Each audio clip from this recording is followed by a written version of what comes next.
Amen. Christ, Jésus-Christ est notre roi. Un roi, ça dit tout. Est-ce que j'ai besoin de vous décrire ce qu'est un roi? Il n'y a pas plus haut que lui. Il n'y a pas plus grand que lui. C'est lui qui dicte les lois. C'est lui qui dicte tous les commandements. C'est lui qui règne. C'est lui qui protège. C'est lui qui prend soin de ses serviteurs. Il est le responsable ultime, le souverain ultime. Il est au-dessus de tout autre et il règne. Il règne, ça veut dire que personne n'est son égal. Est-ce que vous savez ça? Que personne n'est l'égal de Jésus-Christ. Amen. Il est sans aucun égal. Il est un Dieu de justice, il est un Dieu droit, il est un Dieu d'amour, il est un Dieu fidèle, il est un Dieu de vérité. Il est vérité. Il dit « Je suis le chemin, la vérité et la vie. Personne ne vient au Père que par moi. » dira Jésus. Amen. Il est notre roi, notre souverain, notre maître. Celui que nous écoutons, celui qui nous guide. Est-ce que ça vous réjouit? Amen. Amen. Seigneur, ce matin, te remercier pour ta parole. Te remercier pour ta présence, Saint-Esprit, tout d'abord. Te remercier pour la manière, Seigneur, dont tu peux te manifester encore aujourd'hui, œuvrer dans le cœur de chacun, interpeller chacun, responsabiliser chacun, édifier chacun, encourager chacun, Seigneur. Merci, parce que tu es un Dieu qui est présent. Parce que tu nous dis dans ta parole que là où 2 ou 3 sont réunis en mon nom, au nom de Jésus, je suis au milieu d'eux. Alors Seigneur, merci pour ta présence dans ce lieu. Merci pour ta bienveillance, merci pour ta grâce, merci pour ta parole, merci pour ta bonté. Merci Seigneur parce que tu es celui qui nous enseigne. Et aujourd'hui encore Seigneur, comme nous avons pu le chanter, nous désirons faire ta volonté, mais nous avons besoin d'apprendre quelle est ta volonté. Alors merci Saint-Esprit pour la manière dont tu œuvres encore dans les cœurs, la manière dont tu touches et tu interpelles et tu convaincs les cœurs d'être à l'image du Fils, de progresser de gloire en gloire à l'image du Fils. Sois glorifié. Merci Saint-Esprit pour ton aide. Ton aide dans l'annonce de ta parole, mais ton aide dans l'annonce de la gloire du Fils. La proclamation de la gloire du Fils. Sois glorifié, Seigneur. Au nom précieux de Jésus-Christ. Amen. Nous avons commencé, Mathias m'a piqué la moitié de ma prêche aujourd'hui. Enfin, il me dit, c'est bon, je peux aller me rasseoir. J'ai l'autre moitié, heureusement, c'est ça. Non, on a commencé par ce chant « Je t'aime, ô Éternel ». Et effectivement, aujourd'hui, on va parler d'amour. On va parler de ce qu'est le vrai amour. Non pas l'amour du monde que nous voyons aujourd'hui. On a failli mettre des décorations, on a failli mettre des petits cœurs partout aujourd'hui, non? Eh ben non, pas de bol. Absolument pas. Parce que si on devait mettre des petits cœurs partout, on en mettrait toute la semaine. Si ce n'est tous les jours. Parce que le vrai amour demeure et il est avec nous tous les jours parce que nous sommes le temple du Saint-Esprit et l'amour de Dieu est avec nous tous les jours de notre vie. Il nous dit « Je ne t'abandonne pas, je ne te délaisse pas ». Nous savons qu'il est avec nous et c'est cet amour qu'il manifeste. Mais un amour qui ne ressemble pas spécifiquement à ce que nous pouvons voir dans le monde.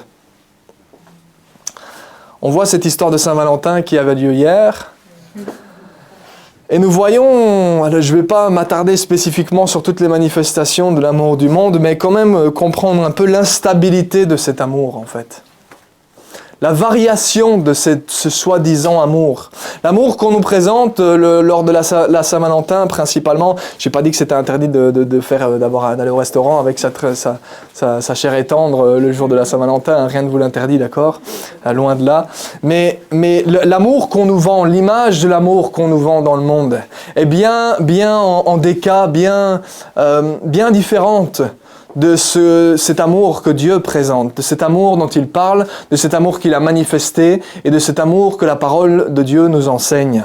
Vous voyez, l'amour du monde aujourd'hui, je le dis, c'est un amour instable. C'est même cette histoire de Saint-Valentin, en fait, on la met en avant, mais c'est un amour qui...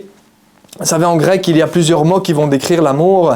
Et cet amour que nous décrivons principalement le jour de la Saint-Valentin, c'est l'amour du plaisir temporaire. L'amour éros, diraient les friands de grec, d'accord ? La manifestation de cet amour temporaire. C'est d'ailleurs des jours particuliers où il y a, vous savez, on va représenter l'amour, mais en fait, il y a une débauche de plaisir. Et c'est ça l'amour que le monde essaye de nous vendre.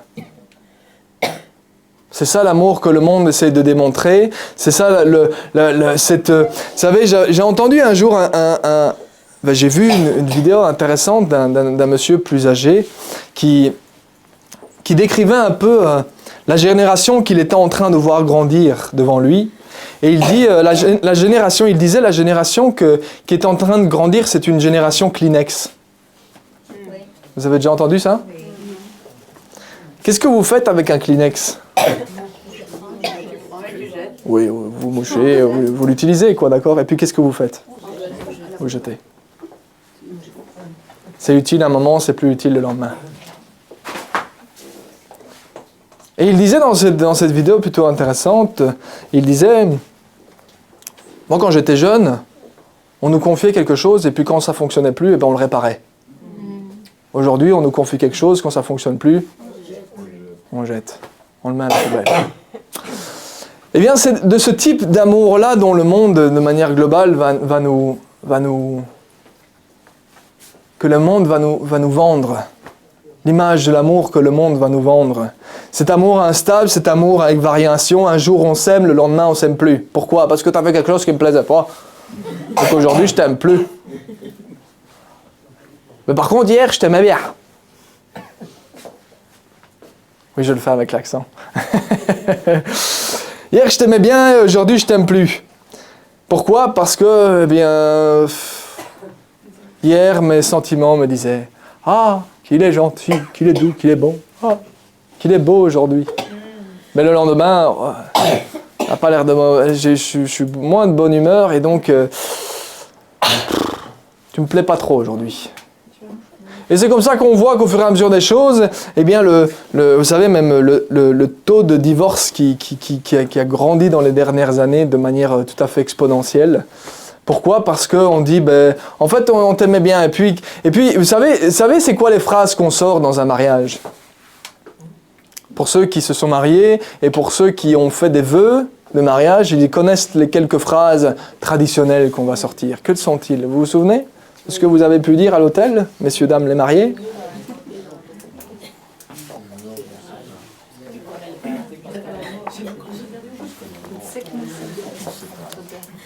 De quoi?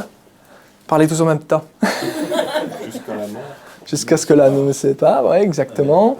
Mais il y a aussi un autre élément, c'est dans les bons et voilà, exactement. Dans les bons moments comme dans les moins bons moments. Dans la santé comme dans la maladie. C'est à peu près dans la richesse et dans la pauvreté. Pour le meilleur et pour le pire. Voilà, c'est les formules qu'on nous sort, d'accord? Pour le meilleur et pour le pire. Et puis quand on dit on est le meilleur, ah ouais, là on s'aime bien! Quand c'est le meilleur et que tout va bien, là on vient d'acheter la maison, on vient d'acheter la voiture, et puis on vient de fonder la famille, et puis on a un nouveau travail, et puis on a promu, et puis tout va bien. Puis le moment où il y a un différend et que là on commence à pas être d'accord et puis que les choses tournent un peu moins bien. Ouais, mais là, t'as vu ce que t'as fait, c'est ta faute. C'est ta faute. Oui, non, c'est ta faute à toi. Bon, je pense qu'on s'entend pas bien, donc on va se séparer. Pourtant, à la base, on avait dit quoi? Dans les meilleurs moments comme dans les moins bons, et jusqu'à ce que la mort... Vous voyez, c'est cet amour instable, cet amour à variation. Et l'amour dont Dieu parle, je ne vais pas m'attarder plus longtemps sur cet amour-là, parce que celui-là ne nous enseigne pas, celui par lequel nous voulons être enseignés, c'est l'amour que Dieu manifeste et qu'il nous enseigne. Amen. Amen. Cet amour dont il nous parle, c'est un amour qui est bien au contraire, absolument pas instable. Dieu est tout à fait stable. Il est sans aucune once de variation. La Bible nous dit qu'il est le même hier, aujourd'hui et éternellement. Mais imaginez-vous, il est le même depuis le commencement. Mais oui, mais lui, il est sans commencement. Allez-vous-en m'expliquer ça. Il est le même jusqu'à la fin. Oui, mais lui, il est sans fin parce qu'il est la vie. Allez-vous-en m'expliquer ça.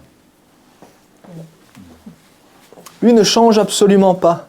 Sa justice ne change pas, son amour ne change pas, sa rigueur ne change pas, toute sa bonté ne change pas, sa patience ne change pas. Tout ce qu'il est ne change absolument pas. Il l'a toujours été de cette manière, il l'est et il le sera toujours. Amen. Et c'est valable pour son amour aussi. Mais son amour est lui, du coup, pas instable du tout. Il est tout à fait stable. Ce qui veut dire qu'il est tout à fait capable de prendre des engagements, sachant qu'il est tout à fait capable de les respecter. Et c'est ça cet amour dont nous allons parler. On a parlé des mots grecs différents. L'amour que la parole de Dieu nous parle, c'est un mot que vous avez déjà certainement entendu parce que c'est un mot qu'on utilise beaucoup dans les milieux chrétiens. C'est le mot qu'on dit agapé. C'est le mot agapé. C'est un des types d'amour qui nous est présenté dans le vocabulaire grec. Et c'est de cet amour-là dont la Bible nous parle. Et j'aimerais prendre avec vous un passage qui va nous donner on ne va pas passer toute la matinée sur ce passage, mais on va y passer des brefs instants afin d'avoir cette définition. Parce que la Bible nous donne effectivement une définition de ce à quoi ressemble cet amour. Et cette définition se trouve dans 1 Corinthiens chapitre 13, verset 4 au verset 7.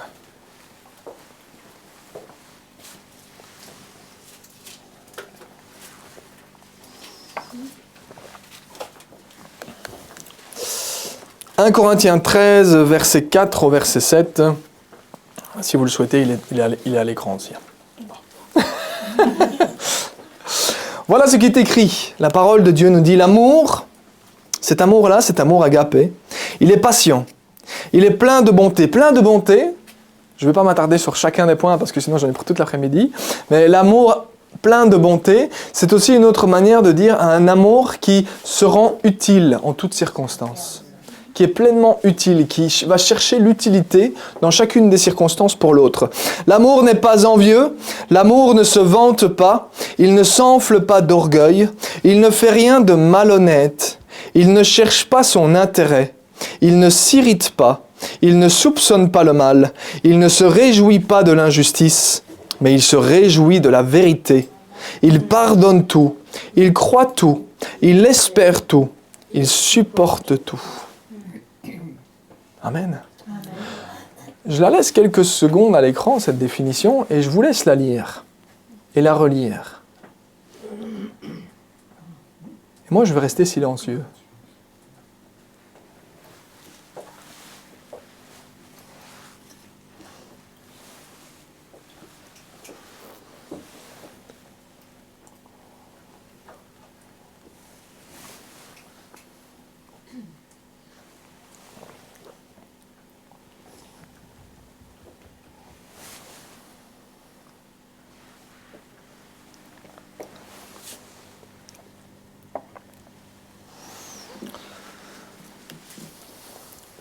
Quand vous lisez cette définition, qu'est-ce qui vous choque? Qu'est-ce qui vous choque, c'est un grand mot. Qu'est-ce qui vous saute aux yeux? Quel type d'amour est-il un amour instable?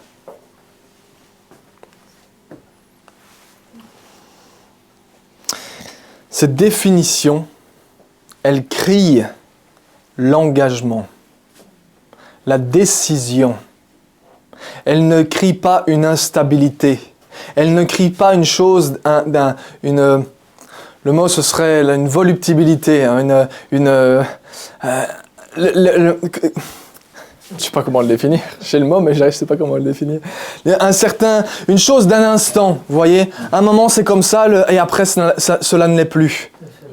Éphémère, merci. Ça n'est absolument pas ça.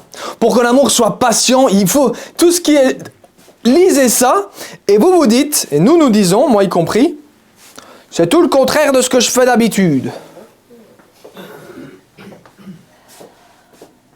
Bon, maintenant moins, d'accord? Mais c'est tout le contraire de ce que j'avais l'habitude de faire. C'est tout le contraire de ce que je ferais naturellement. Depuis ma naissance, d'accord? Ce que je ferais dans le passé. Ça va à l'encontre, ça va demander une décision. Non pas juste « Oh, aujourd'hui, je me sens d'être patient. » Oh, aujourd'hui, je ne vais pas chercher mon intérêt. Oui, cause toujours. Comprenez? C'est tout à fait à l'encontre de ce que nous venons nous venons de parler juste avant. Chacun de ces éléments vont impliquer un engagement, une prise de décision. Une prise de décision à chercher quoi? À chercher l'intérêt de l'autre. Systématiquement. Chercher l'intérêt de l'autre et pas le nôtre. Il est marqué en grand en plein milieu au verset 5. L'amour, il ne cherche pas son intérêt. Il va être patient, c'est pour l'autre. Il est plein de bonté, c'est pour l'autre. Il n'est pas envieux, c'est pour l'autre. Il ne se vante pas, c'est pour l'autre. Il ne semble pas glorieux, c'est pour l'autre. Il ne fait rien de malhonnête, c'est pour l'autre. Il ne cherche pas son intérêt, il ne s'irrite pas, il ne soupçonne pas, il ne réjouit pas. Il pardonne tout. Oula. Il croit tout, il espère tout, il supporte tout. Vous voyez, ce passage nous donne une définition, la définition de cet amour. Nous pourrions remplacer le mot amour par le mot Christ. Hein.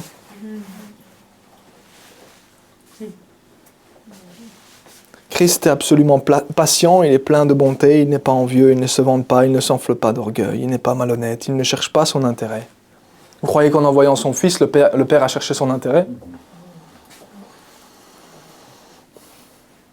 Quel intérêt avait-il? Si ce n'est le nôtre. Vous voyez, cette définition de l'amour, elle peut être choquante parce qu'elle ne correspond pas du tout à cet amour Kleenex qu'on utilise un jour et qu'on jette le lendemain. C'est un engagement. C'est un engagement d'une manière de vivre, une nouvelle manière de vivre, une nouvelle manière de faire. Et cette définition, elle va créer l'engagement à chercher l'intérêt de l'autre. Cet amour-là, c'est l'amour que Dieu manifeste et que Dieu a manifesté envers chacun d'entre nous. Amen. En envoyant son Fils, c'est par amour qu'il a envoyé son Fils. Afin que quoi? Afin que son Fils soit élevé? Alors oui, il va l'être. Mais afin que chacun qui croit ne périsse pas, mais qu'il ait la vie éternelle. Autrement dit, dans son amour, il a envoyé son Fils en disant « Va les sauver. Ils ont besoin. Va les sauver. Ils ont besoin d'un sauveur. Pour leur intérêt. Ils ont besoin d'un sauveur. » Vous voyez l'amour que Dieu a manifesté pour nous. C'est cet amour-là. Cet amour-là, mais cet amour-là, Christ, on l'a dit tout à l'heure, c'est notre exemple.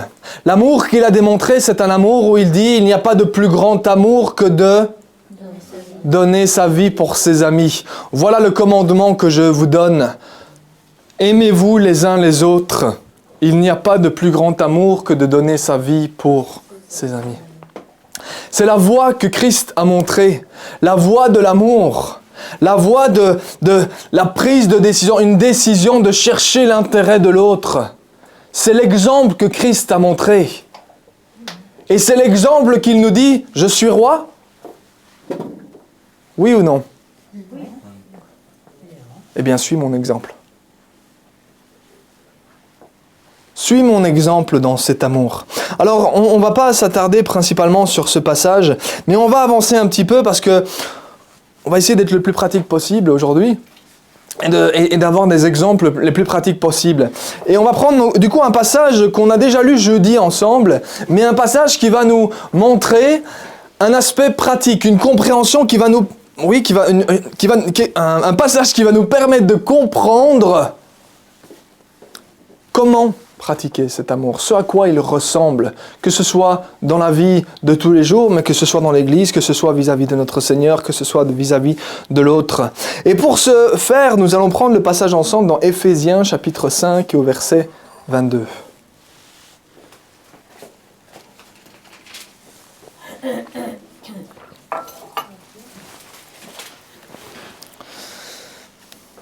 Vous l'avez? Ouais. Voilà ce qui est écrit. Éphésiens chapitre 25, verset 22. Femmes, va faire plaisir celle-là. Attendez les hommes, le reste suit. Femmes, soumettez-vous à votre mari comme au Seigneur. Car le mari est le chef de la femme comme Christ est le chef de l'Église, qui est son corps et dont il est le sauveur. Mais tout comme l'Église se soumet à Christ, que les femmes aussi se soumettent en tout à leur mari. Marie, aimez votre femme comme Christ a aimé l'Église. Il s'est donné lui-même pour elle, afin de la conduire à la sainteté après l'avoir purifiée et lavée par l'eau de la parole, pour faire paraître devant lui cette Église glorieuse, sans tache ni ride, ni rien de semblable, mais sainte et irréprochable. C'est ainsi que les maris doivent aimer leur femme comme leur propre corps. Celui qui aime sa femme s'aime lui-même. Verset 29, il dit ensuite, en effet, jamais personne n'a détesté son propre corps.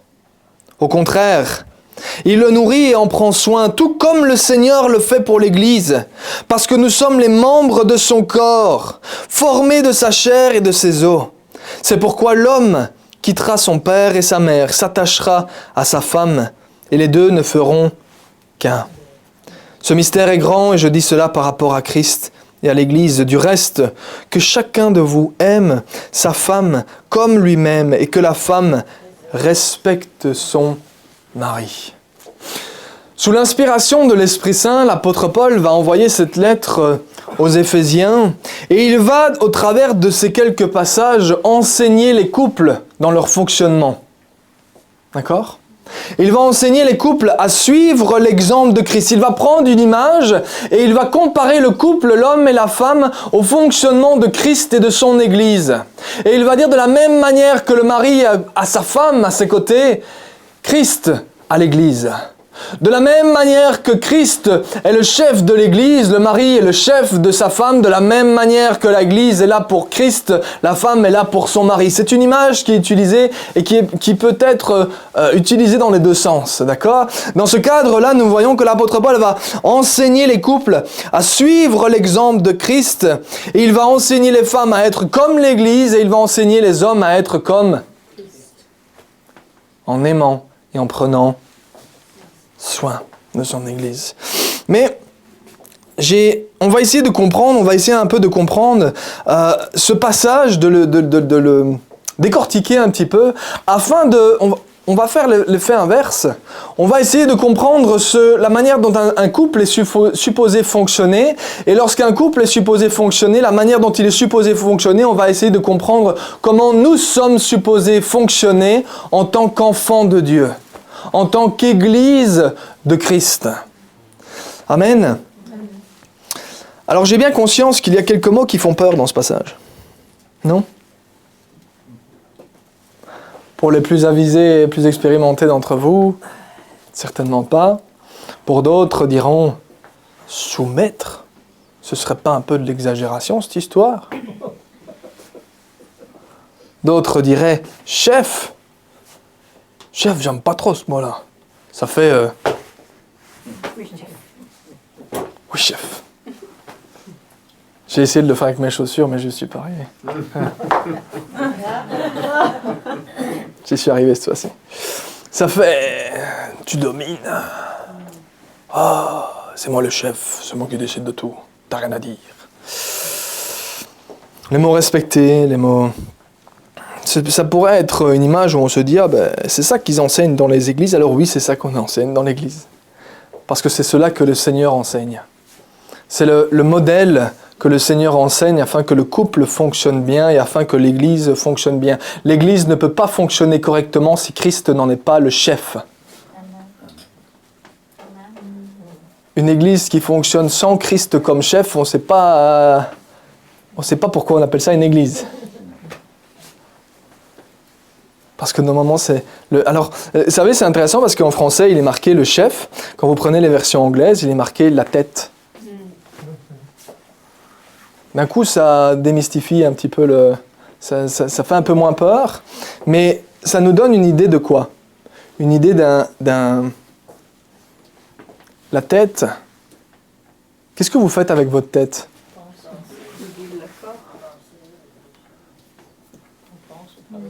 pense, ouais. Qu'est-ce qu'elle va servir sur le reste de notre corps, la tête? Si vous me dites passer à travers des murs avec, ça ne va pas. Parce que Mathias, depuis tantôt, il me fait ça. T'es tout derrière, mais tu n'y échappes pas. Alors, qu'est-ce que vous faites avec votre tête? À quoi elle vous sert votre tête? Si ce n'est à vous regarder dans le miroir. Qu'est-ce qu'elle fait sur le reste de votre corps, votre tête? Comment est-ce qu'on appelle ça d'ailleurs? On appelle ça une tête. Qu'est-ce qu'elle fait, la tête? C'est elle qui va penser et dicter à tout le reste comment fonctionner. Alors, ça ne veut pas dire que dans le corps, on sait qu'on a plusieurs organes et que chacun doit correctement fonctionner, mais ils vont tous être coordonnés par quoi? Par la tête. C'est la tête qui va montrer la direction. C'est la tête qui va choisir la direction au marché. C'est la tête qui va établir la structure. C'est la tête qui va... C'est cette image-là qui est utilisée, c'est cet aspect de la tête. La tête, c'est celui qui va montrer la direction. C'est le responsable.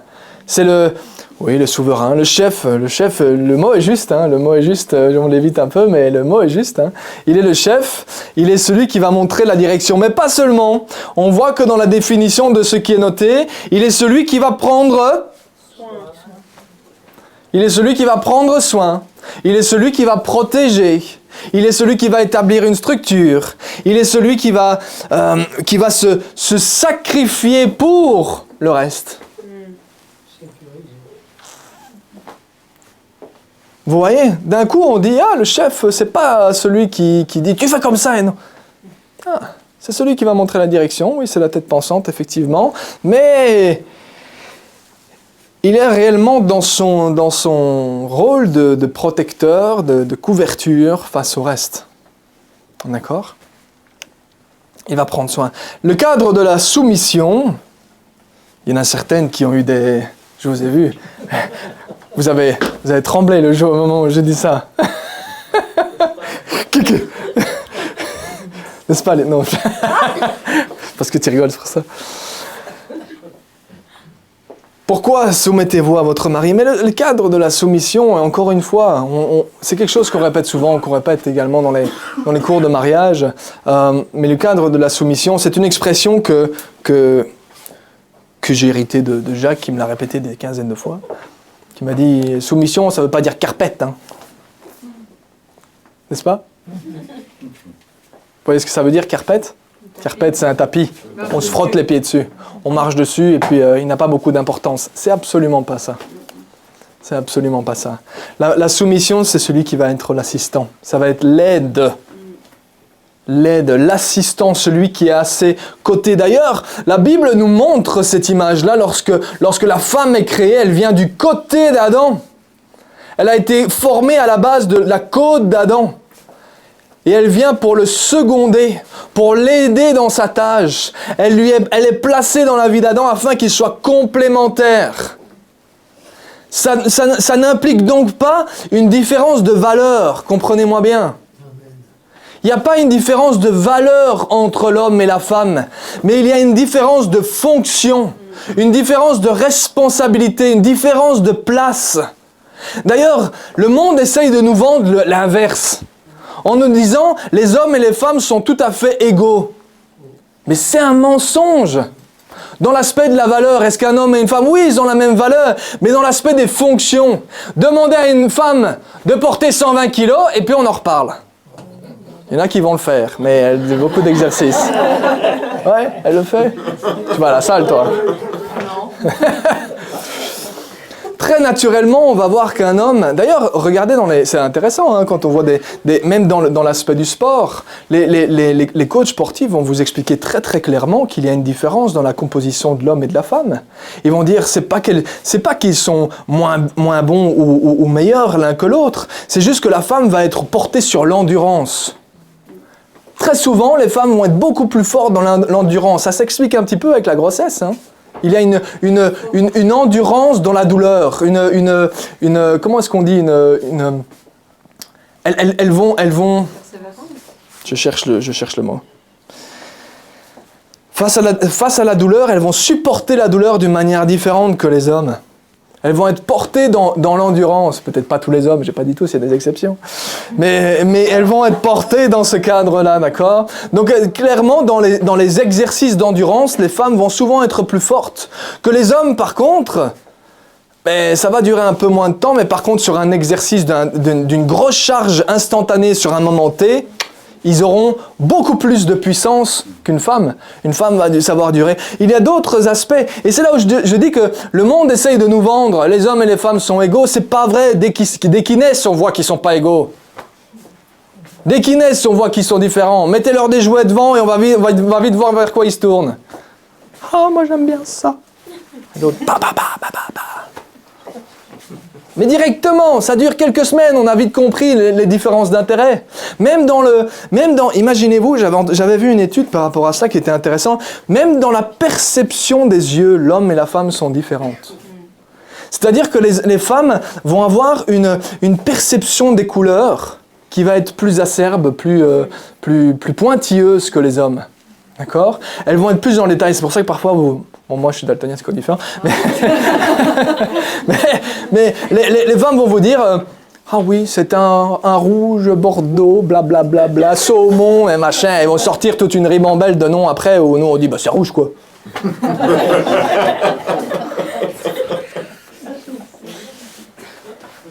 N'est-ce pas?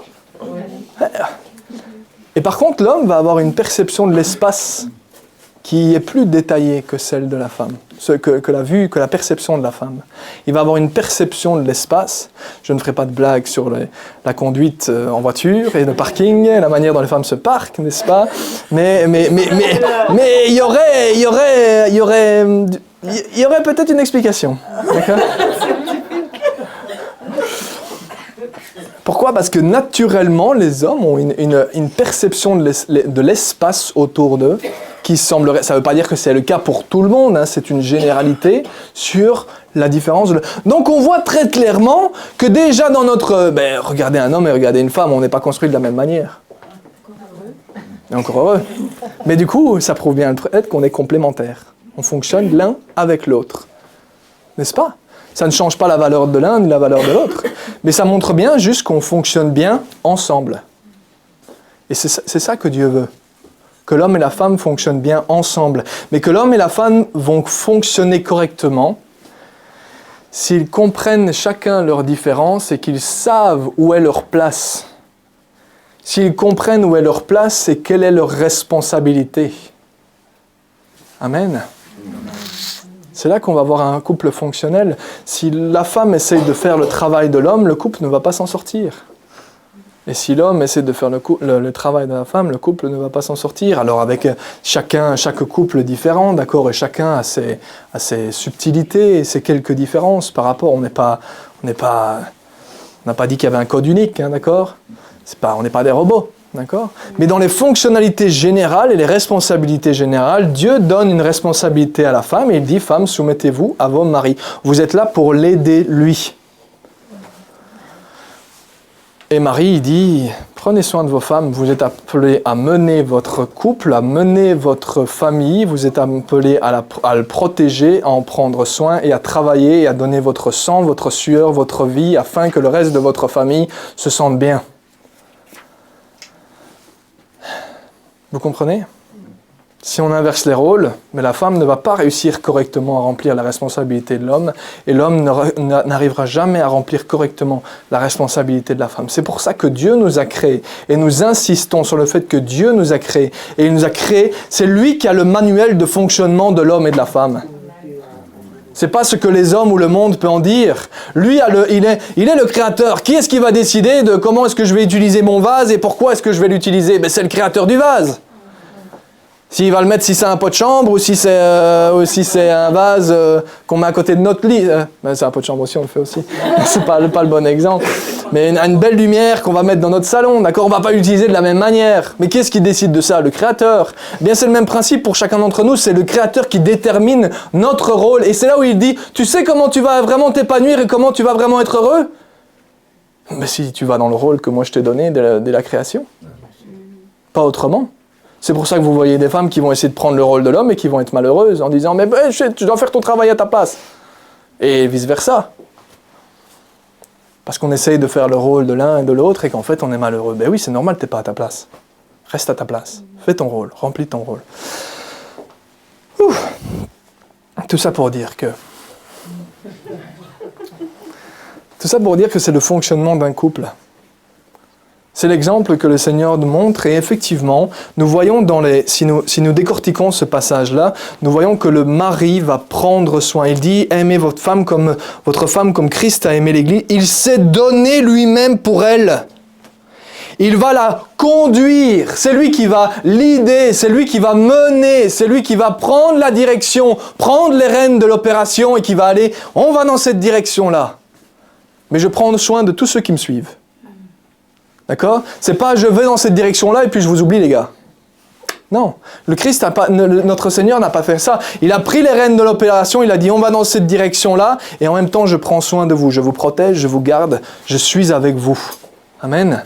C'est cela le rôle de leader. C'est pas je vais dans ma direction tout seul, tranquille, en m'en fichant de tous ceux qui sont à côté de moi. Non, le rôle de leader, c'est celui qui dit voilà la direction, maintenant suivez-moi et moi je vais prendre soin de vous et je vais vous tirer dans cette direction-là. C'est ce que le Seigneur fait avec nous. Hein. Il nous tire dans une direction. Il continue à nous enseigner en disant venez, suivez-moi. Matthias l'a dit tout à l'heure. Qu'est-ce qu'il a dit à Pierre ? Suis-moi. Fais ce que tu veux, gamin. Mais non. Il aurait pu lui dire.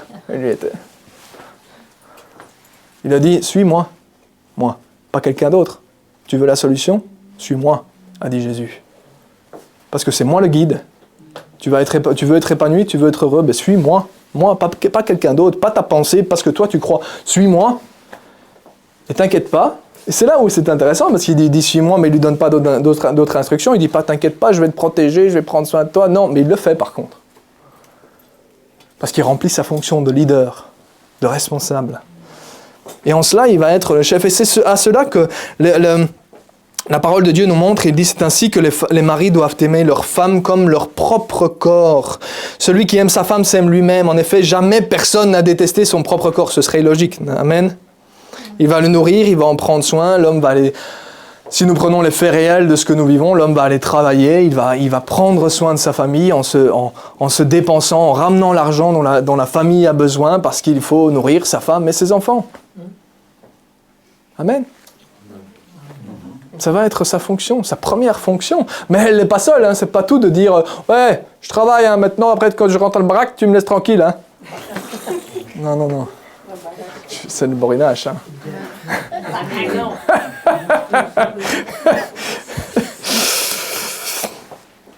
Je parle pas tout le temps comme ça, hein. C'est vraiment juste pour l'illustration, d'accord ? Heureusement.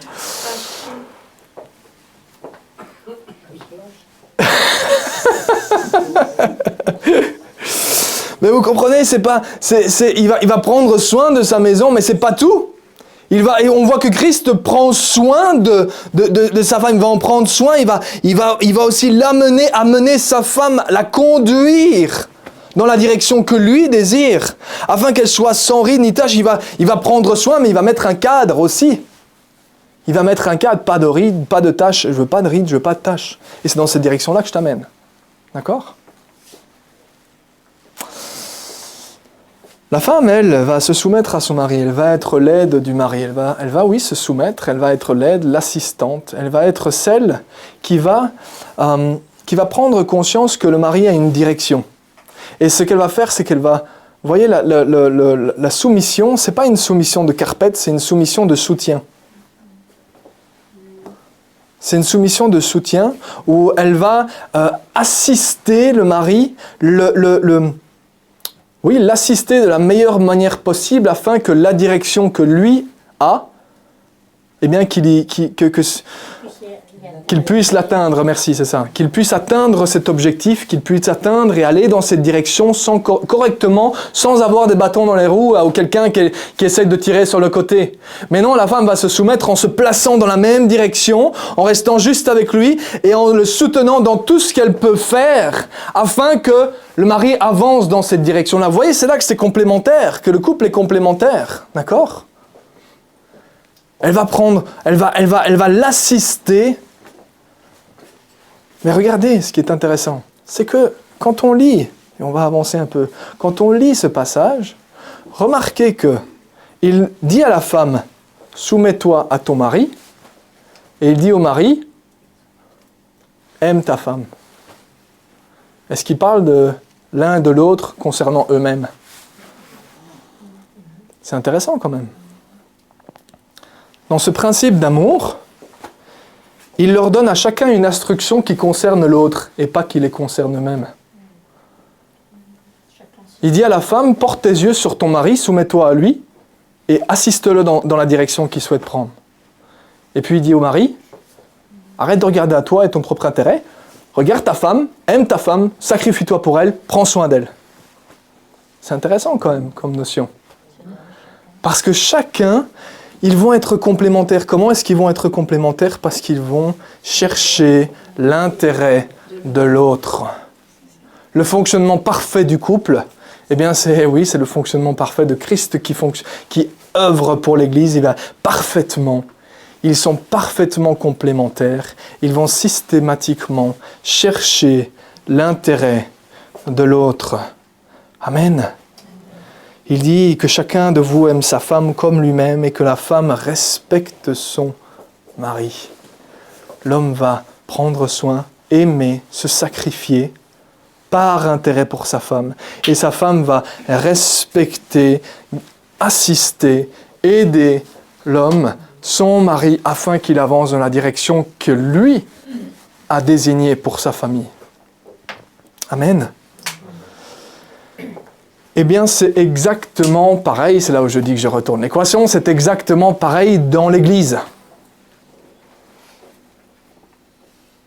Nous sommes l'Église de Christ. C'est ce qui est noté, amen. Nous sommes ses enfants. Nous sommes l'Église de Christ. Christ est la tête. Il est noté le chef de l'Église qui est son corps. Nous sommes, comme la femme, il dit, femme, soumettez-vous à votre mari, car le mari est le chef de la femme et le chef de l'Église. Comme Christ est le chef de l'Église qui est son corps et dont il est le sauveur. Mais tout comme l'Église se soumet à Christ, c'est exactement le même principe. La même image est tout à fait valable en tant qu'Église. Nous sommes appelés, comme l'épouse avec son mari, à nous soumettre à Christ. Ça veut dire quoi? Mais comme la femme avec son mari. Qu'est-ce qu'elle faisait qu'on vient d'expliquer, la femme avec son mari? Suivre sa direction. Lui, il a une direction. J'ai des souffleurs au premier rang, c'est pour ça. Les souffleuses au premier rang. Lui, il a une direction, il a une volonté et il a une manière de fonctionner. Il a une structure et il a un objectif à atteindre. Qu'est-ce que l'Église va faire? Elle va le suivre dans cette direction. Et elle va être les mains qui vont œuvrer afin d'aller dans cette direction. Afin d'agir selon sa volonté. Afin de chercher, vous voyez, l'Église, c'est là où je dis que Mathias m'a piqué la moitié du message, l'Église n'est pas amenée à chercher son propre intérêt. Vous me croyez ou vous ne me croyez pas? L'Église n'est pas amenée à chercher son propre intérêt. Qu'est-ce qu'elle est amenée à faire, l'Église? À chercher l'intérêt de Christ. Comme la femme qui cherche l'intérêt de son mari, parce qu'il montre la direction. Nous sommes l'Église et nous suivons la direction de celui qui est la tête de l'Église, Christ. Il montre la direction, il énonce sa volonté, il énonce la manière de fonctionner et il dit « Suis-moi ». Et là, on a le choix de soit de se soumettre ou pas de se soumettre. Mais l'Église qui est appelée, elle est appelée à quoi? C'est désolé les gars, à se soumettre. Pas autrement. Elle est appelée à se soumettre. En se soumettant en disant quoi? Eh bien, pas ma volonté, mais la tienne. Pas mon intérêt, mais le tien. Pas ma direction, mais ta direction. Pas ce que je veux, mais ce que tu veux. Pas mon fonctionnement, mais ton fonctionnement. Pas mes pensées, mais tes pensées.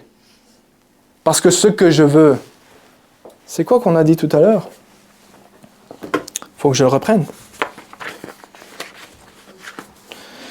Car je réponds, me voici, mon Dieu, mon Père, pour Accomplir ma volonté. C'est pas ça, pardon. Pour accomplir quoi? Pour accomplir ta volonté. Pas ma volonté. Mais merci Ronnie. Mais pour accomplir ta volonté. Pour accomplir ta volonté, pas la mienne. Vous voyez, on va commencer à avancer un peu dans le pratique. Hein. Parce qu'on arrive... Exemple pratique purement de ce que nous pouvons vivre en tant qu'Église de Christ. On va se soumettre à ce que Christ dit, à ses instructions, son enseignement, sa manière de fonctionner. On vient ici à l'Église, on vient avec tous nos fardeaux et puis on dit « Bon, qu'est-ce que le Seigneur va faire pour moi aujourd'hui ?» Tu le dis pas, Thomas? Non? Ah, ça va. Ça va alors. Ouf. On arrive ici, puis on dit « Bon, qu'est-ce qu'ils vont m'enseigner aujourd'hui ? Qu'est-ce que je vais pouvoir retirer de ça ? Et dans la louange, qu'est-ce que le Seigneur va me faire sentir parce qu'il faut que ça dégage. Et à ce moment-là, mon intérêt, et encore mon intérêt. Et là, on se dit, oh, c'est bien, on vient le dimanche matin. Ouais, mais tu viens pour quoi ? Pour toi ? Rentre chez toi.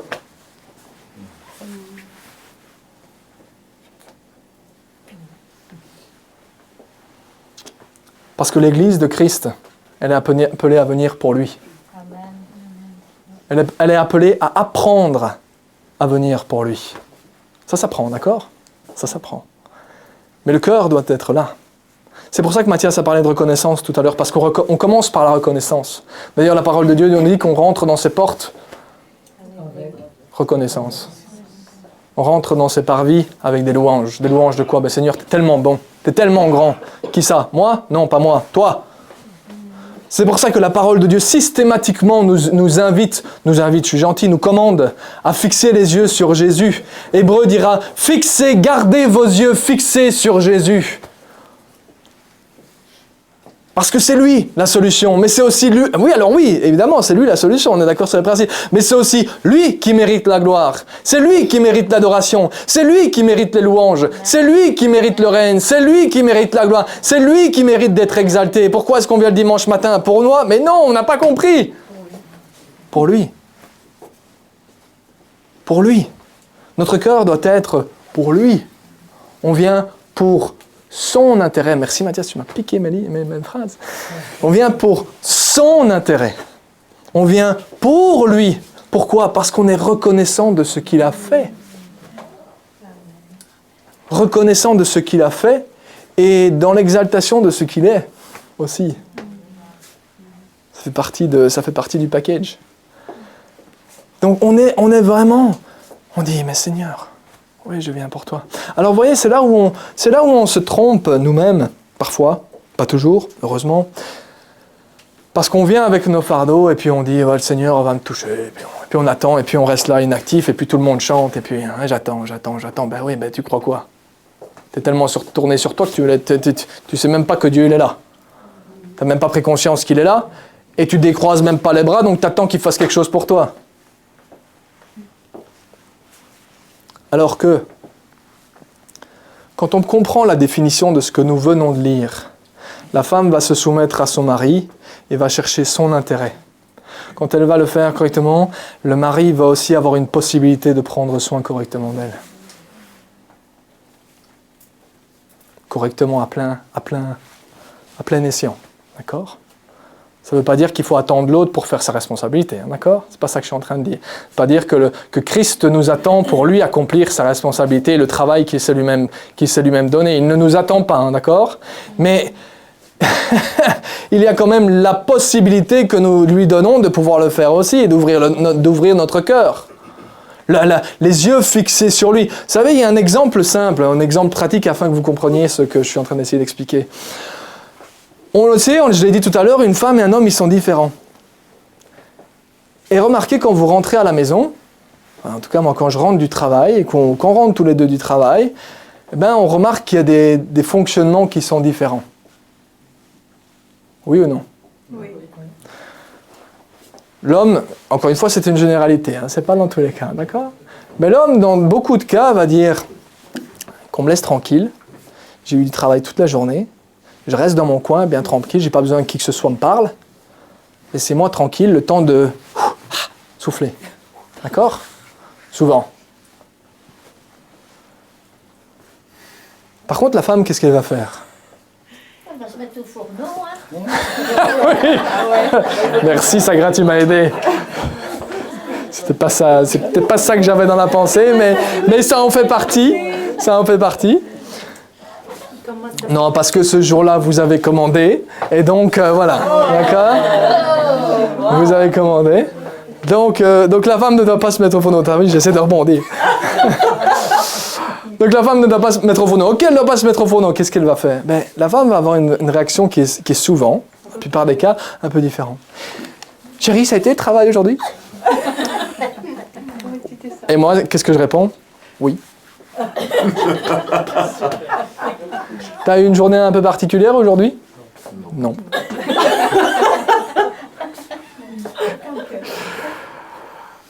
Alors la question piège c'est: et toi, chérie, comment c'est?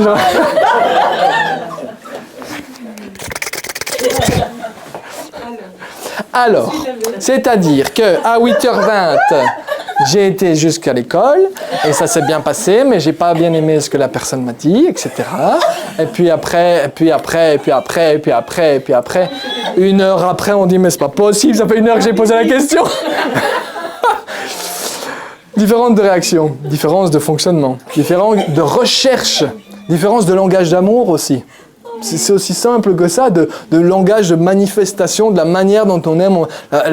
Certains vont aimer être tranquilles, d'autres vont aimer partager. Et quand les deux se rencontrent, c'est génial. Mais vous voyez, c'est là où la charge du mari va être de prendre conscience du fonctionnement de son épouse et de dire « Ah, je sais qu'elle fonctionne comme ça, donc oui, effectivement, je ne vais pas avoir une écoute passive en disant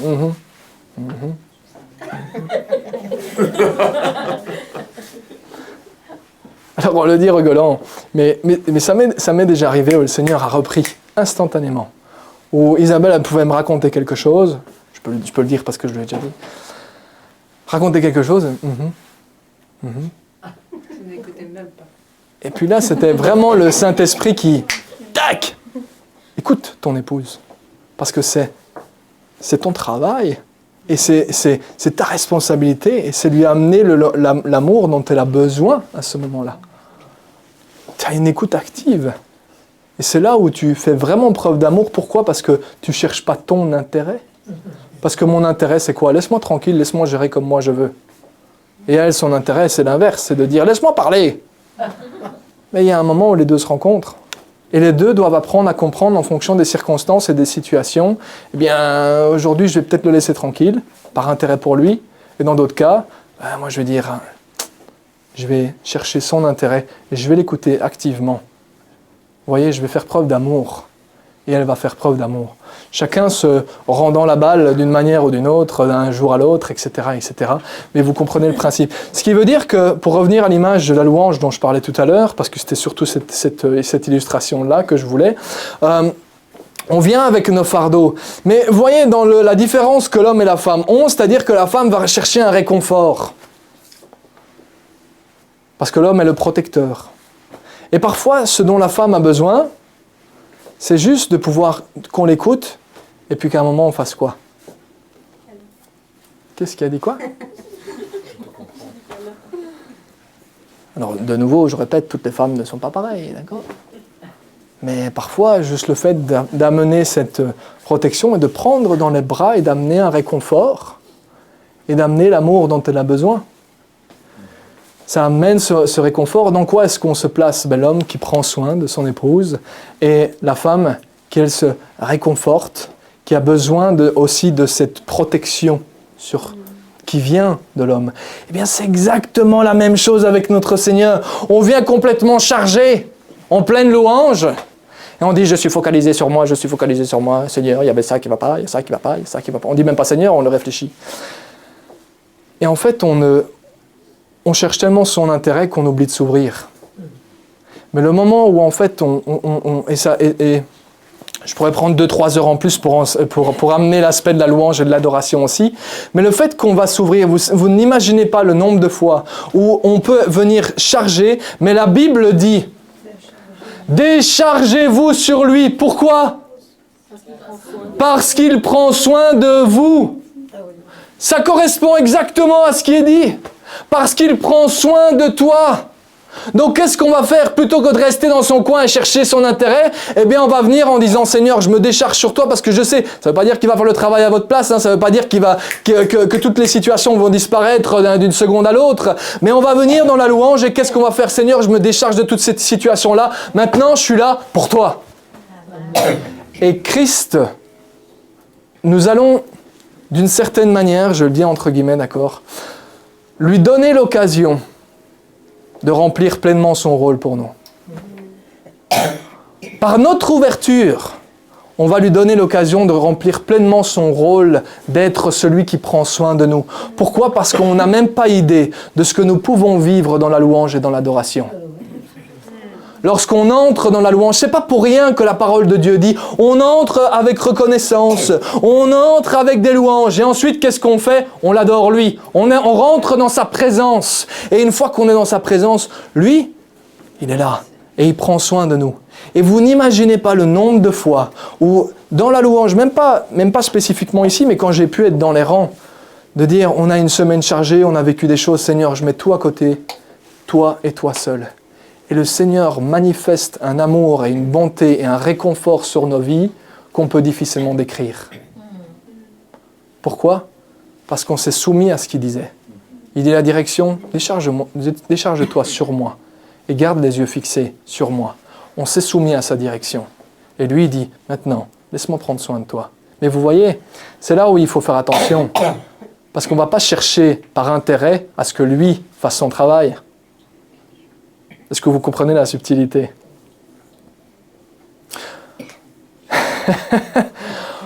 On va chercher son intérêt.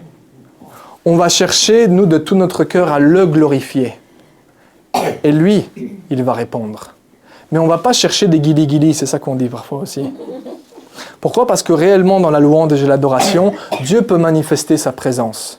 Et vous allez aller même jusqu'à, sans rentrer dans les détails, mais aller même jusqu'à ce que physiquement, ressentir sa présence. Mais l'extrême inverse, c'est de venir dans la louange et de l'adoration juste pour ressentir sa présence. Et ça, c'est pas bon non plus. Parce que de nouveau, qu'est-ce qu'on fait? On cherche son intérêt, son propre intérêt à soi. On dit, ah, j'aime bien quand le Seigneur il manifeste sa présence, j'aime bien sentir des guilis-guilis sur mon épaule. J'aime bien quand même un soir. Il y a des manifestations et le Seigneur va se manifester, il va manifester sa présence. Vous savez pourquoi? Parce qu'il est là. On ne le voit pas, mais il est là. Et quand il manifeste sa gloire, effectivement, comme on peut lire dans la parole de Dieu, il manifeste sa gloire et ça devient visible, ça devient tangible physiquement. Et le Seigneur va se manifester, mais il va toucher aussi nos cœurs. Et il va, comme l'homme qui prend sa femme dans ses bras, il va réconforter son peuple. Mais pourquoi? Parce que son peuple a premièrement cherché son intérêt à lui. Il s'est vraiment livré. Il a cherché son intérêt. Vous voyez, c'est un des exemples, mais qui démontre que l'amour commence par celui qui va... Le vrai amour, c'est celui qui ne va pas chercher son propre intérêt. Si vous venez au culte le dimanche matin en cherchant des guili-guili, en cherchant à ce que le Seigneur fasse tout pour vous, ça ne fonctionne pas. Parce qu'on cherche son propre intérêt. Mais quand on vient avec un cœur sincère et qu'on dit « Seigneur, je veux te glorifier comme je ne t'ai jamais glorifié avant aujourd'hui. » Le Seigneur est présent et il répond. Et il touche. Et il œuvre. Amen. Vous voyez, c'est... Ah. Maintenant, Mathias l'a cité tout à l'heure. Matthieu chapitre 22, verset 37. Exactement ce que le Seigneur va commander. Ça a été dit. Je vous ai résumé la Bible l'autre jour en 5-10 minutes. Je suis gentil. 20 minutes. Vous voulez résumer la Bible en 2 commandements? Les voilà. C'est pas nous qui le disons, c'est Jésus qui le dit. Il dit, voilà comment vous pouvez résumer la loi et les prophètes. La loi et les prophètes, c'est le livre qui avait accessible à l'époque, c'est-à-dire tout l'Ancien Testament. La loi, c'est la première partie, les prophètes, c'est la deuxième partie. Donc il dit, vous voulez résumer toute la parole de Dieu comment? Eh bien voilà. Jésus répondit, tu aimeras le Seigneur ton Dieu de tout ton cœur, de toute ton âme et de toute ta pensée. C'est le premier commandement et le plus grand. Mais voici le deuxième qui lui est semblable. Ils vont de pair, ils sont ensemble. Tu aimeras ton prochain comme toi-même. De ces deux commandements dépend toute la loi et les prophètes. Quels sont les deux commandements? Aime. Ne cherche pas ton intérêt, mais aime. Aime Dieu, cherche son intérêt, cherche sa volonté, cherche sa direction. Cherche ce que lui veut, pas tes pensées, mais ses pensées. Ce que lui désire, non pas tes désirs, mais les siens. Et plus tu vas chercher les siens, et plus les tiens vont rejoindre les siens. Normalement. Mais vous voyez, c'est là où on rentre encore dans du pratique, c'est que les deux vont aller de pair. Sans faire de jeu de mots avec le Père.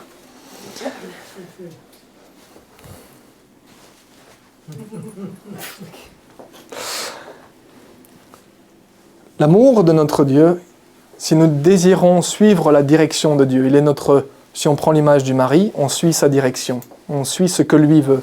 Dites-moi un peu, qu'est-ce que Dieu veut?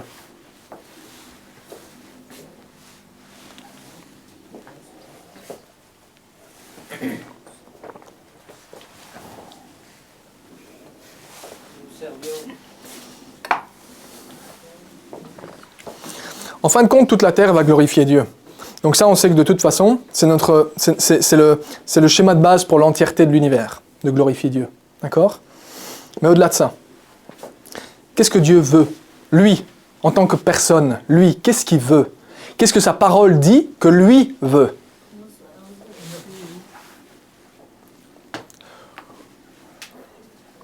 Oui, ça en fait partie. Vous avez une idée? Souffle pas, je sais bien que tu sais. Non? Ce que Dieu veut, c'est que tous les hommes soient sauvés et qu'ils parviennent à la connaissance de la vérité. Vous voulez une définition plus claire? Il n'y en a pas. Plus clair, je ne sais pas faire. Ce que Dieu veut, c'est que tous les hommes soient sauvés et qu'ils rentrent dans ce salut. Et de l'entièreté de ce que représente ce salut. Ça aussi, c'est encore autre chose. Et qu'ils parviennent à la connaissance de la vérité. Donc maintenant, dites-moi, on suit le schéma. On est l'épouse de Christ. On veut suivre la direction de ce que le Maître veut. Qu'est-ce que le Maître veut? Que les hommes soient sauvés et qu'ils parviennent à la connaissance de la vérité. Mais qu'est-ce qu'on va faire? Eh bien, on va commencer à aimer notre prochain. Vous voyez où les deux se réunissent?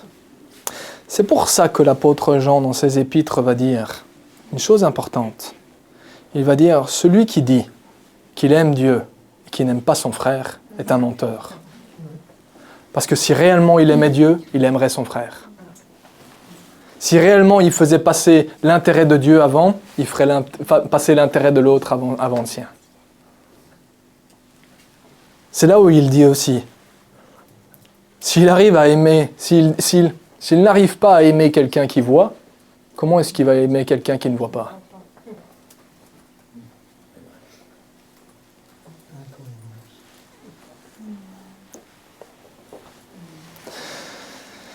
C'est pour ça que Jésus dit que ces deux sont semblables, parce qu'ils vont de pair. On voit un triangle qui s'opère. C'est que nous sommes appelés à suivre ce que Dieu veut. Et ce que Dieu veut, c'est que les autres soient sauvés. Et donc, on commence à aussi servir les autres. On sert Dieu, mais parce que lui veut que les autres soient sauvés, on sert aussi les autres. Notre prochain. On commence à aimer. On va faire passer son intérêt, l'intérêt de Dieu en premier.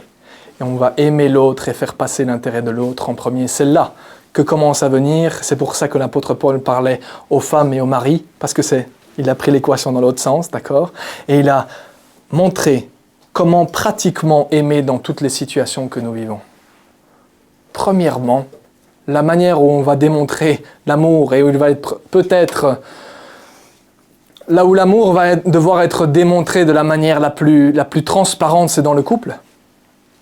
Parce que c'est là que ça démarre. Parce que c'est là qu'on est vraiment soi.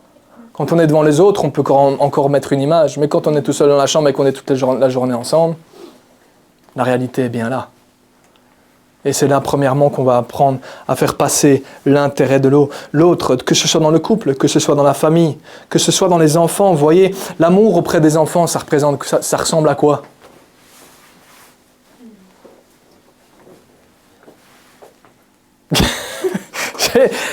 Vous ne l'avez pas, mais moi j'ai toutes les mimiques à l'arrière, donc c'est très drôle. L'amour pour les enfants, ça ressemble à quoi?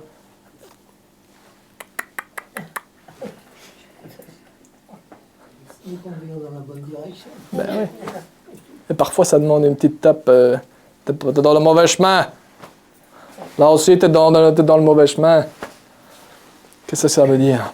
Ben, la parole de Dieu dit que celui qui aime son enfant le corrige. Le corrige pourquoi? Ça ne veut pas dire il lui fly dedans. Hein? Ça ne veut pas dire qu'il... Non, il va chercher son intérêt à lui. De nouveau, hein, celui qui tape juste pour taper parce qu'il a envie de se défouler, il cherche l'intérêt de qui? Ben, le sien. Donc là, on n'est pas d'accord non plus. Mais l'intérêt de l'autre aussi, de l'enfant, c'est parfois d'être corrigé et parfois d'être corrigé sévèrement aussi. Et là, c'est quoi? Mais c'est aussi chercher l'intérêt de l'autre, chercher l'intérêt de l'enfant, parce qu'on ne veut pas que cet enfant se perde. Parce qu'on sait que s'il va dans cette voie-là, il va se planter. Et parce qu'on l'aime, on cherche son intérêt, donc on lui dit « Mais arrête! Arrête! Redresse la barre! Va dans la bonne direction !» Et c'est là où on dit qu'on va le mener dans la bonne direction. Alors certains vont me dire « T'as pas d'enfant, toi, tu sais pas ce que c'est. » Alors premièrement, ici, je ne parle pas en tant que parent, je parle en tant que voici ce que la parole de Dieu dit. Donc je ne me fais que l'orateur de ce que Dieu vous annonce et nous annonce. Mais oui, il y aurait une exception quand même parce que d'une certaine manière, dans mon travail séculier, je suis chef d'équipe aussi. Et vous savez comment je gère mon équipe? En tant que bon père de famille, comme on dira. Mais oui, qu'est-ce qu'on va chercher? L'intérêt de ceux qui nous sont confiés. L'intérêt de ceux qui nous sont confiés. Les enfants, ils nous sont confiés. Hein. Ils nous sont confiés par Dieu. Lorsqu'on devient chef d'équipe ou responsable d'une organisation ou quoi que ce soit, comment est-ce qu'on va gérer les choses? Ben, normalement, la règle, c'est qu'on va gérer en tant que bon père de famille. Et en tant que bon père de famille, qu'est-ce que ça veut dire? On va prendre soin. Mais c'est beaucoup plus facile de voir quelqu'un aller se planter et de rien dire. Hein. Peut-être pas dans les émotions et dans les pensées, mais dans les faits. Intervenir va demander quoi? Ben, un effort. De sortir de son confort et de dire « Attends! Stop! Là, tu te plantes !» Que de voir quelqu'un se planter et de dire bah, « je suis bien confortable à l'endroit où je suis assis ». C'est beaucoup plus confortable, beaucoup plus agréable. Donc qu'est-ce qu'on va chercher? On va chercher son intérêt ou on va chercher l'intérêt de celui qu'on voit qui est en train de partir dans la mauvaise direction et on va aller le rattraper? Vous voyez? Là aussi, on cherche l'intérêt de l'autre. C'est ce que le Seigneur nous montre, de chercher l'intérêt de l'autre. Alors il y a, merci Mathias, des bons exemples aussi qui nous sont donnés. Des bons exemples qui nous sont donnés ici, de pouvoir manifester de l'amour, l'intérêt de l'autre. Mais il y a un exemple qui me saute encore plus aux yeux, c'est, et je ne parlerai pas spécifiquement aux plus jeunes dans la foi, mais aux plus matures dans la foi, cette réunion de prière. On va me dire, il va encore nous sortir l'histoire de la réunion de prière. Bien oui, parce que la réunion de prière, c'est la manifestation même de chercher l'intérêt de l'autre. En tout cas, dans la manière dont nous le faisons dans cette église. Je ne sais pas si c'est fait partout pareil, donc je ne vais pas parler pour les autres. Mais dans ce que nous vivons ici dans la réunion de prière, notre but, c'est de dire, on ne pense pas à nous, on pense aux autres. On ne prie pas pour nos besoins, on prie pour le besoin des autres. Qu'est-ce que ça veut dire? Mais ça veut dire que si quelqu'un qui me dit « Ouais, moi je sers Dieu, moi je suis dans le ministère, ou moi je connais ceci, ou moi j'ai de l'expérience, mais qui me dit après une réunion de prière, ça ne m'intéresse pas », je dis « Toi, tu n'as rien compris. » Tu n'as strictement rien compris à ce qu'est le service, à ce qu'est d'aimer. C'est pour ça que je dis que ce n'est pas pour les jeunes dans la foi. Parce que quelqu'un qui me dit « Je ne suis pas intérêt, je n'ai aucun intérêt à être en réunion de prière », je lui dis « Mais c'est le but !» C'est le but de ne pas chercher son intérêt. Justement, la réunion de prière, c'est justement à ce moment-là qu'on dit « Tu veux aimer ? Ben tiens, voilà l'occasion. Tu veux pas y être ? Ben oui, reste chez toi tout seul, égoïste. » C'est ça, la réunion de prière. La réunion de prière, c'est la manifestation de l'amour qu'on a envers les autres. On va perdre, on va utiliser, on va prendre 1h30 de notre temps afin de pouvoir dire, et lui il a un besoin, lui il a besoin, lui il a un besoin. On va venir devant notre Seigneur et dire, Seigneur, tu connais les besoins mieux que quiconque. Mais Seigneur, on désire se joindre à ton œuvre d'amour et à dire, interviens dans ces situations-là. S'il te plaît, Seigneur. Si ça, c'est pas une première manifestation d'amour, de la première mission qui est donnée à l'enfant de Dieu, c'est de prier. Priez sans cesse, priez les uns pour les autres, soumettez-vous les uns aux autres, abandonnez-vous les uns pour les autres, donnez, donnez, donnez et encore donnez. Et on dit, ça ne m'intéresse pas. Mais va dire ça à l'apôtre Pierre quand les 4 fondements qu'ils ont donnés, c'est quoi? L'enseignement des apôtres, la fraction du pain, la communion fraternelle et quoi? Et les prières. Va leur dire à eux. Va leur dire, non, ça ne m'intéresse pas. Tu vas voir la réaction de l'apôtre Pierre. Aujourd'hui, s'il venait dans l'église et qu'il voyait un chrétien et qu'on lui dit, et quoi? T'es pas en réunion de prière avec nous? Non, ça ne m'intéresse pas. Pardon?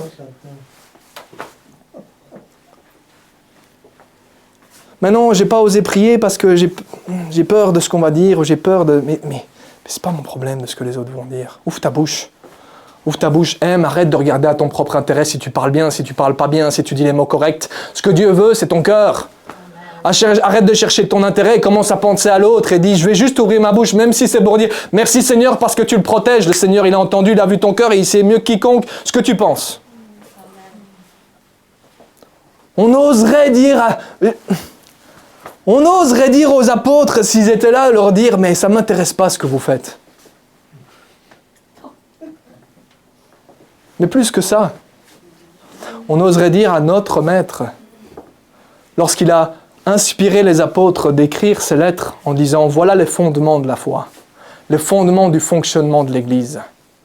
C'est pas un homme, c'est un homme qui a retranscrit les paroles que nous avons dans ce livre-là. Mais qu'est-ce qui a envoyé ces paroles-là? C'est Dieu qui donne un commandement. Et qui dit, voilà votre fonctionnement. Il est dit, dans Actes des Apôtres, chapitre 2, il dit, voilà le fonctionnement et ce dans quoi l'Église, dans sa soumission face à Christ, l'Église, comment est-ce qu'elle fonctionnait? Dans l'enseignement des apôtres, dans la communion fraternelle, dans la fraction du pain et dans les prières. Et le Seigneur met son cachet dessus en disant, ça vient de moi et c'est comme ça que l'Église est supposée fonctionner. Et nous, on va dire quoi? Ça ne m'intéresse pas? Et le Maître, il dit, t'es qui toi? T'es qui pour discuter avec celui qui détermine de comment l'Église fonctionne? C'est moi le Maître qui décide.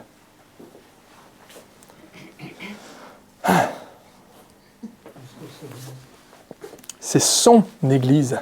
C'est la sienne. C'est lui qui montre la direction. Si on ne veut pas se soumettre, choisis ton chemin.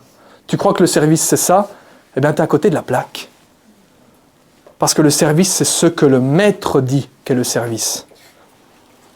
Amen.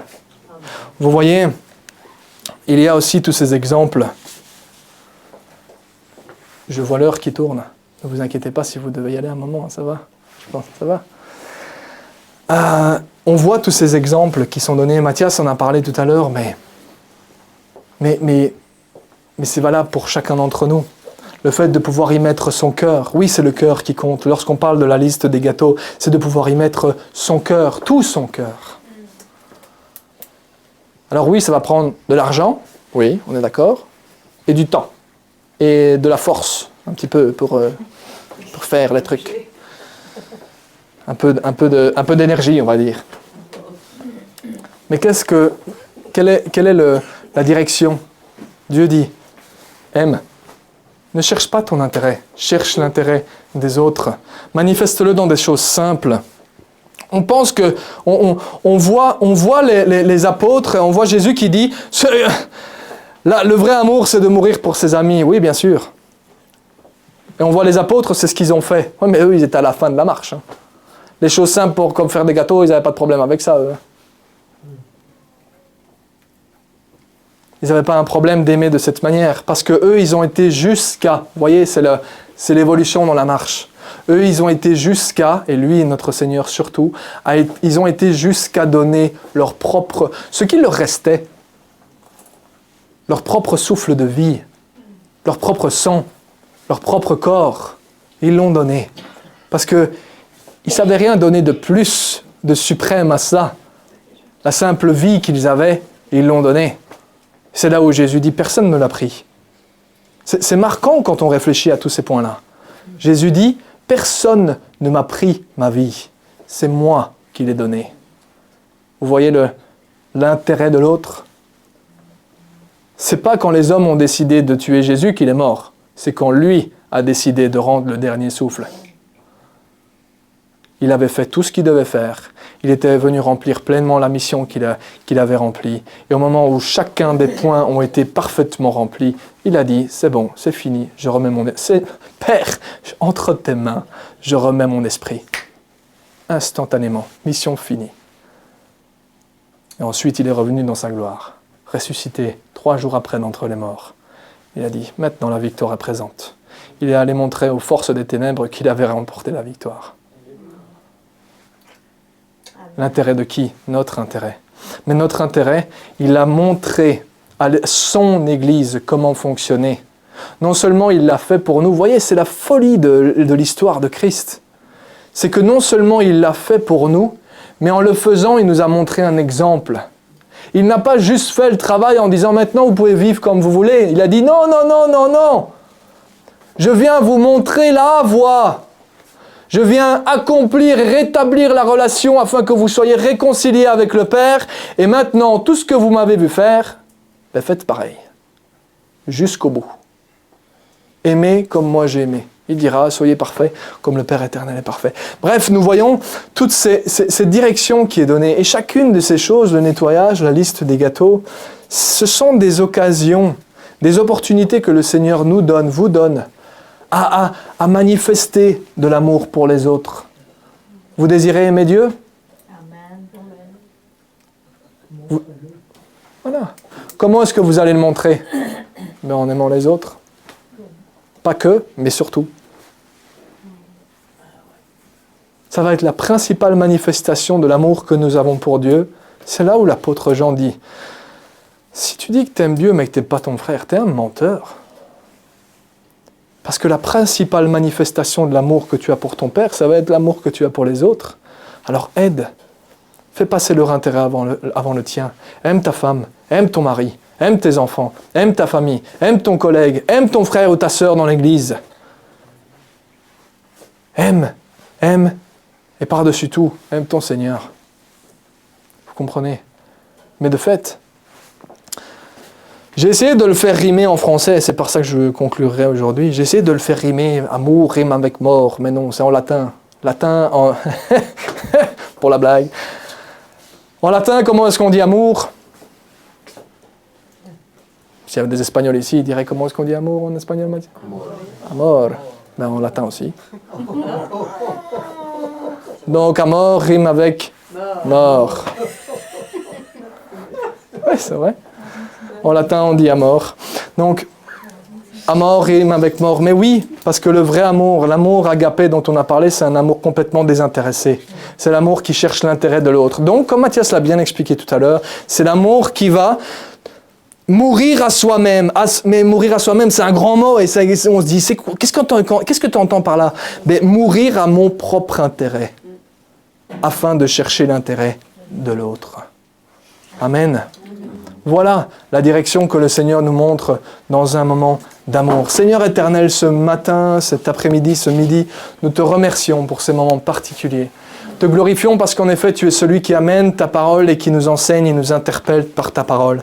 Alors merci Saint-Esprit pour l'aide que tu m'as accordée, afin de partager de la manière la plus efficace avec mes frères et sœurs ta parole et à la partager comme il te plaît à toi Seigneur. alors sois glorifié, que le nom de Jésus soit élevé au-dessus de tout autre. Amen. Soyez bénis. Je laisse le micro à Mathias.